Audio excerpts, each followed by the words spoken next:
తెలుగు రాష్ట్రాల్లో new year kick బాగా కనిపించింది. 2024కు గుడ్ బై చెప్తూ 2025కు స్వాగతం పలుకుతూ పార్టీలు గట్టిగానే జరిగాయి. ఎందుకంటే ఈసారి తెలుగు రాష్ట్రాల్లో మందు బాంబులు మామూలుగా సంబరాలు చేసుకోలేదు. సిట్టింగ్లు వేసి ఎవరు ఎన్ని తాగారో కూడా గుర్తు లేకుండా సీసాలకి సీసాలు లేపినట్టు తెలుస్తోంది. ఏది ఏమైనా న్యూ ఇయర్ పుణ్యమా అని ఆయా రాష్ట్రాల ఖజానాకి మాత్రం భారీ ఆదాయం వచ్చి పడింది. వాస్తవానికి క్రిస్మస్ ముందు రోజు నుంచి తెలుగు రాష్ట్రాల్లో సంబరాలు మొదలయ్యాయి. ఆ సంబరాల కంటిన్యూ అవుతూ సంక్రాంతి ముగిసే వరకు కనిపిస్తాయి. అయితే ఆంధ్రప్రదేశ్లో డిసెంబర్ 31వ తేదీన ఒక్కరోజే రాష్ట్ర వ్యాప్తంగా మందుబాబులు దాదాపు 200 కోట్ల విలువైన మద్యాన్ని స్వాహా చేసినట్టు సమాచారం.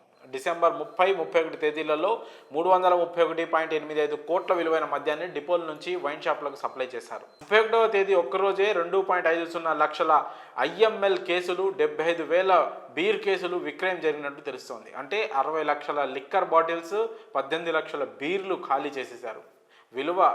వీటి విలువ 200 కోట్లు ఉంటుందని అంచనా. గతేడాది 1500 కోట్ల విలువైన మద్యం కొనుగోలు జరిగితే ఈసారి అందుకు అదనంగా మరో 200 కోట్లు కలుపుకొని మొత్తంగా 1700 కోట్ల విలువైన మద్యం విక్రయాలు కేవలం 7 రోజుల్లోనే జరిగాయి. మరోవైపు మద్యం షాపుల యాజమాన్యానికి ఏపీ సర్కార్ గుడ్ న్యూస్ చెప్పింది. మద్యం షాపుల యజమానులకు మార్జిన్ను 10% నుంచి 14% పెంచుతూ ఏపీ సీఎం నిర్ణయం తీసుకున్నట్లు సమాచారం.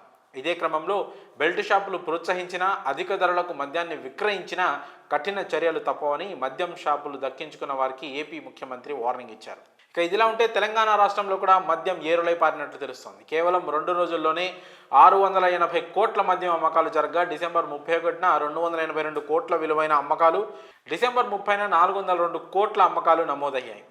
రాష్ట్ర వ్యాప్తంగా ఉన్న 2620 వైన్ షాపులు, 1117 బార్లు అండ్ రెస్టారెంట్లు, పబ్ల ద్వారా ఈ ఆదాయం సమకూరినట్లు ఎక్సైజ్ అధికారులు వెల్లడించారు. న్యూ ఇయర్ వేడుకల సందర్భంగా ఎక్సైజ్ శాఖ మొత్తం 287 ఈవెంట్లకు అనుమతులు మంజూరు చేసింది.